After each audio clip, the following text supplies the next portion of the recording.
उत्तराखंड की डेमोग्राफी बदलने की रची जा रही थी साजिश। पूरी बस्ती को धामी सरकार के बुलडोजर ने उखाड़ फेंका।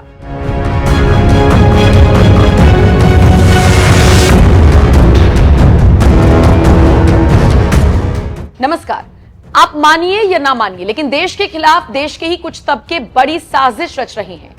ये वो लोग हैं जो वक्त पड़ने पर पाकिस्तान को खुफिया जानकारी देने लग जाते हैं।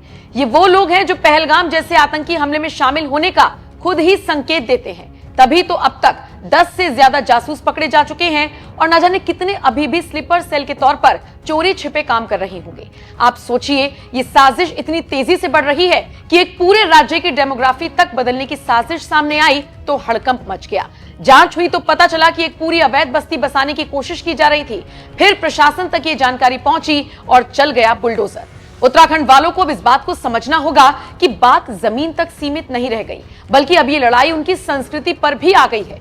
आपको जानकर ताज्जुब होगा कि उत्तराखंड के हल्द्वानी के गौलापुर में एक पूरी कॉलोनी काट दी गई, जिसमें 111 रजिस्ट्रियां कराई गई और उनमें से 109 मुस्लिमों के नाम पर थी। वो मुस्लिम जो मूल रूप से उत्तराखंड के रहने वाले हैं भी नहीं। कोई यूपी का रहने वाला है, कोई किसी और राज्य का रहने वाला है। अब आप सोचकर बताइए, आपको लगता है कि यह महज इत्तेफाक रहा होगा? ये पूरी साजिश थी उत्तराखंड का भूगोल बदलने की। ये साजिश थी मुसलमानों को उत्तराखंड में बसाकर वहां का हिंदू मुस्लिम रेशियो बदलने की। ये लड़ाई अभी की नहीं, बल्कि कई साल आगे की है। अब सोचिए, कुछ साल बाद किसे पता कि इन जमीनों के असली मालिक कौन हुआ करते थे। इस साजिश की आहट जैसे ही प्रदेश की धामी सरकार तक पहुंची, वैसे ही इस बस्ती में पहुंच गया धामी सरकार का बुलडोजर।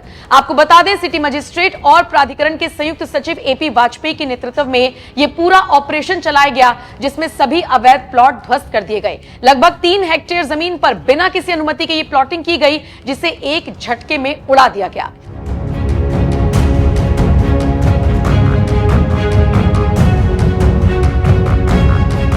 अभी तो सिर्फ अवैध तरीके से काटे गए प्लॉट के खिलाफ एक्शन हुआ था। इसका विरोध करने के लिए भी मुस्लिम समुदाय सड़कों पर उतरकर प्रदर्शन करता हुआ नजर आया और इसका सबूत है ये तस्वीरें और ये वीडियो जो इस वक्त आप देख रहे हैं। बुर्का पहने हुए महिलाएं भी सड़क पर उतरकर विरोध कर रही थी। जैसे ही अवैध बस्ती की खबर सामने आई, उसके बाद से ही दूसरे मुस्लिम बहुल इलाकों के भी चप्पे चप्पे पर निगाह रखी जा रही है। चेकिंग अभियान चलाया जा रहा है। सुरक्षा एजेंसियों को शक है कि यही वो इलाका है जहां से उत्तराखंड की डेमोग्राफी बदलने की शुरुआत की जा रही है। खैर, उत्तराखंड के मुख्यमंत्री पुष्कर सिंह धामी के रहते ऐसा हो पाना मुश्किल ही नजर आ रहा है। फिलहाल आप इस खबर को किस तरह से देखते हैं, कमेंट करके हमें जरूर बताइएगा। और अगर आप उत्तराखंड के ही रहने वाले हैं तो अपने आसपास के इलाकों की क्या स्थिति है, ये भी हमें जरूर बताइएगा।